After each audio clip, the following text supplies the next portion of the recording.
What is up, everybody? Joe Everest, the fence expert. Today we're going to talk about the top 5 mistakes not to make when building your next fence. And if you stick around to the end, I've got a 6th tip waiting just for you. So let's dig into it.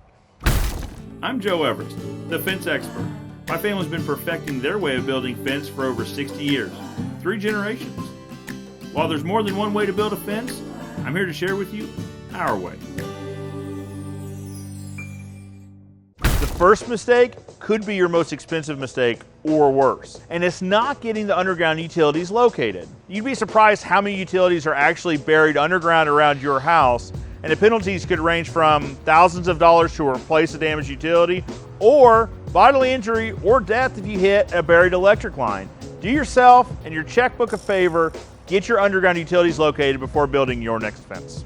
The next mistake I see happen all too often is not getting your fence post buried deep enough. Here in the Midwest, we set our posts at 2 foot to get underneath the frost line and to prevent frost heave from pushing the fence posts up. You see this a lot when you're looking at a straight line of fence and the top isn't straight at all. It looks more like a go-kart track. Do yourself a favor, set your post at least 24 inches or more depending on where in the country you live. You know, another mistake I see made a lot is using pre-built fence panels that can be found at a lot of home stores.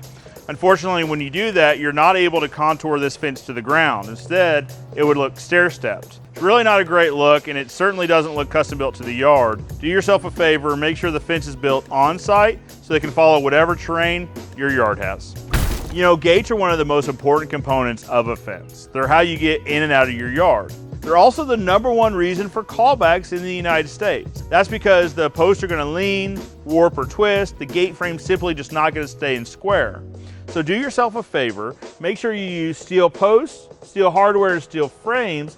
Don't make the mistake of using a wood post or wood frame, and your gate will swing true and correct for the life of your fence. You know, one mistake I see contractors make all the time is not building a proper transition when they're going from a 4-foot tall fence up to a 6-foot tall fence. It really doesn't take that much extra time and effort to make the fence look that much more custom to the yard. What this contractor did was they built a transition from 6-foot tall down to 4-foot tall over an 8-foot wide section. It's a nice gentle slope. It really makes this fence look custom to the yard as opposed to a cookie cutter fence just picked up from a local hardware store. And that's what I see a lot of times, unfortunately, is the 6-foot tall fence will end and the 4-foot tall fence will begin without a transition here at all. And it really just doesn't make that fence look like it was built for the yard. All right, my 6th tip is a mistake I see made all the time, and it's not staining and sealing your fence. You've invested a lot of money. There's a lot of cost that goes into building a fence. Why not make it look great for years to come? By properly staining and sealing the fence, you'll add years of life to that fence and years of enjoyment to your yard, and it's really easy, it's really quick and simple.